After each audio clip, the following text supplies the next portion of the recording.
ओम नमः शिवाय। हर हर महादेव। आज सावन मास शुक्ल पक्ष के पंचमी को नाग पंचमी कहते हैं। नाग पंचमी का पर्व आज 17 अगस्त को सोमवार को मनाई जा रही है। आज सुबह 5:51 से सुबह 8:29 तक है। नाग का हिंदू धर्म में देवी देवताओं के साथ बहुत ही पुराने रिश्ते हैं, जैसे कि भगवान विष्णु की शयन नाग शेष नाग पर है, तो भगवान शिव का गले में आभूषण भी नाग देवता है, जिसके कारण यह नाग देवताओं को सनातन धर्म में पूजनीय मानी गई है। आज नाग पंचमी के दिन उनकी विशेष रूप से पूजी जाती है। तो आइए आज नाग पंचमी से जुड़ी एक पौराणिक कथा के अनुसार समुद्र मंथन के समय नागों ने अपनी माता की बात नहीं मानी थी, जिससे क्रोध होकर उन्हें अपने ही पुत्र को जन्म जय के यज्ञ से भस्म होने का श्राप दिए। तब माता का ऐसा श्राप पाकर सभी नाग घबरा गए और वे ब्रह्मा जी की शरण में पहुँचे। तब ब्रह्मा जी ने कहा कि अब नाग वंश में ये महत्व जरकारु के पुत्र अगस्त्य मुनि ने तुम्हारी रक्षा करेंगे। और कहते हैं कि ब्रह्मा जी ने इस उपाय को नाग पंचमी की दिन ही बताए थे। कहते हैं कि इसके बाद राजा जन्मजय ने नागों की भस्म करने के लिए नाग यज्ञ शुरू किए और यज्ञ शुरू करते ही आहुति के लिए मंत्र उच्चारण करने लगे, वैसे ही नाग जलने लगे। कहते हैं कि अगस्त्य मुनि ने उन्हें नागों के दूध पर दूध डालने के लिए, जिससे उन्हें नाग का जलन शांत मिली और शांत हुई। कहते हैं कि अगस्त्य मुनि ने सावन मास के शुक्ल पक्ष के पंचमी दिन ही नाग पंचमी के दिन बताए थे। जिस प्रकार नागों पर दूध चढ़ाते हैं उसे नाग देवता के जलन कम होती है, इसीलिए आपने हिंदू धर्म में नाग पंचमी के दिन नागों पर दूध और लावा चढ़ाए जाते हैं और नाग देवता से अपनी रक्षा, संतान की रक्षा के लिए हमें कामना करते हैं। हर साल की तिथि पर नाग पंचमी मनाई जाती है और नागों का दूध से अभिषेक किया जाता है।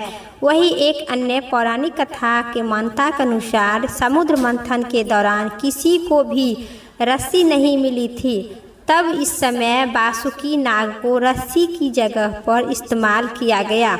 कहते हैं कि इसके बाद ही इस तिथि को नाग पंचमी के पर्व मनाए जाते हैं। वही इस पर्व से जुड़ी तीसरी पौराणिक कथा के अनुसार सावन मास शुक्ल पक्ष के पंचमी को भगवान श्री कृष्ण ने वृंदावन में लोगों की नागों की रक्षा किए थे। कहते हैं इसके बाद से ही नाग की पूजा की परंपरा चली आ रही है। चौथा प्राचीन काल की अनुसार एक सेठ जी के 7 पुत्र थे। 7 के विवाह हो चुकी थी। सबसे छोटे पुत्र की पत्नी की श्रेष्ठ चरित्र की बहुवती और सुनीति थी, परंतु उनके भाई नहीं था। इसीलिए एक दिन बड़ी बहू ने घर लिपने की पीली मिट्टी लाने के लिए सभी बहुओं के साथ चली गई। सभी बहू ने डालिया और खुरपी लेकर मिट्टी खोदने लगी। तभी वहाँ एक सांप निकला, जिसे बड़ी बहू खुरपी से मारने लगी। यह देखकर छोटी बहू ने उन्हें रोकते हुए कहा, मत मारिए, यह बेचारा निरपराध है। यह सुनकर बहू ने उन्हें नहीं मारा। तब सांप एक ओर जाकर बैठ गए। तब छोटी बहू ने उन्होंने कहा, हम अभी अपने घर से लौट कर आती हूँ, तुम यहीं पर रहना, कहीं जाना मत। यह कहकर वह सबके साथ मिट्टी के लेकर अपने घर चली गई और वहाँ कामकाज में फंस गए, जहाँ वहाँ हार गले में हो गए। तब के लिए सांप बन गए और वह वहाँ मुझे लौट दे सके।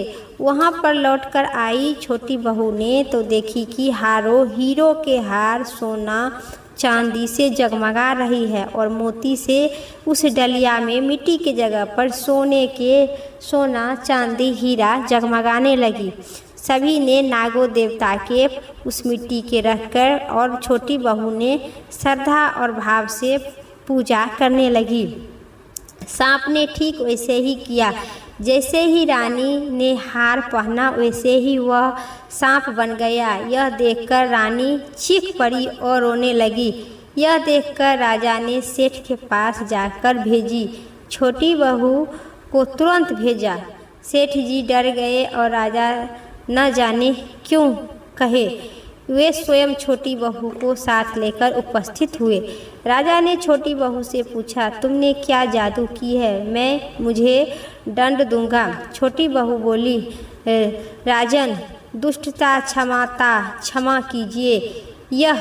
यह हार ही ऐसा है कि मेरे गले में हीरो और मणियों का हो रहा था और दूसरे के गले में सांप बन जाते हैं। यह सुनकर राजा ने वह सांप बना हार को देखकर कहा, अभी पहन कर दिखाओ। छोटी बहू ने जैसे ही पहना वैसे ही हीरो मणियों को हार बन गए। यह देखकर राजा ने उनकी बात का विश्वास हो गया और उन्हें प्रसन्नता होकर उन्हें बहुत सी मुद्राएं देकर पुस्तकाएं और दिए। छोटी बहू अपने हार और इन सहित घर लौट गए।